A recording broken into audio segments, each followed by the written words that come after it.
reason to think that it's not a not unreasonable expectation. Justice and accountability loses and the army wins. Is Jokowi aware of the Trump connections to the supporters of the coup movement? That's a good question. I don't know. I don't know when this will air, but as we are speaking, as this is being recorded, next week, on a Wednesday, the Jakarta gubernatorial election is due to happen. That's when it will be decided whether the governor, who is the kind of pretext for this street movement, will be voted in or voted out as, this is April 19th. As governor, yes. And the day after the scheduled gubernatorial election, Vice President Mike Pence is due to arrive in Indonesia for 2 days and to meet with President Jokowi. Now, one interesting aspect of this is where does the U.S. stand on all of this?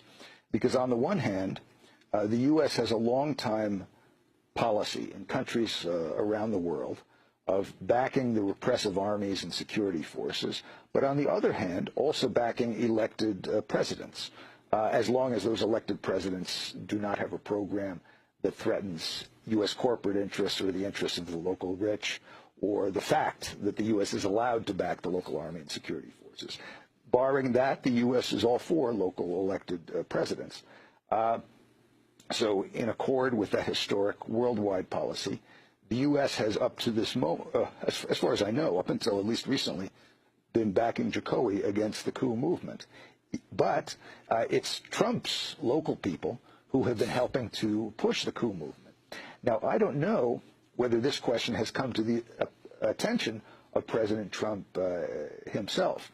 It could come to his attention through his business partner, Harry Tano, through his main Indonesian political partner, Fadli Zon, through his other business partner, Setia Novanto, who's a famously corrupt politician, or it could come to his attention through Carl Icahn, who is close to Trump, is his deregulation advisor from the White House, and who is the controlling shareholder of Freeport-McMoRan, the oil and the mining giant of copper and gold, which has been ravaging West Papua, taking their gold and copper, but which, and this is quite significant, recently has been under challenge from the Jokowi government.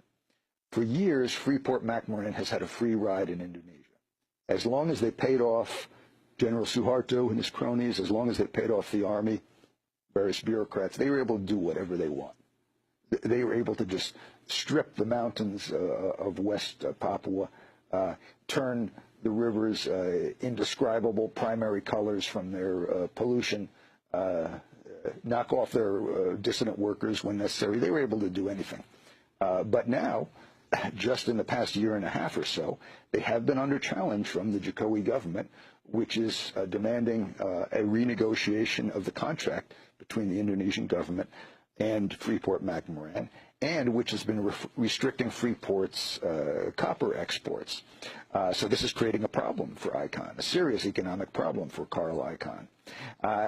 As this conflict between the Jokowi government and Icahn's Freeport has been going on, the local lawyer for Icahn's Freeport has been helping to lead the coup movement to oust Jokowi. Now, I don't know how much Trump knows about this, but I know there's some question among some officials in Indonesia as to, in the end, which side will the U.S. come down on. Will it continue the traditional U.S. policy of wanting to keep an elected president in for kind of stability purposes and front purposes, or might it align with Trump's personal and business connections on the other side who are backing the coup? Investigative journalist Alan Nairn will link to his piece at The Intercept. Tune in tomorrow for our coverage of the March for Science in Washington. And on Sunday, I'll be speaking at Princeton University. Special thanks to Sam Alcoff and Mike Burke. I'm Amy Goodman. Thanks for joining us.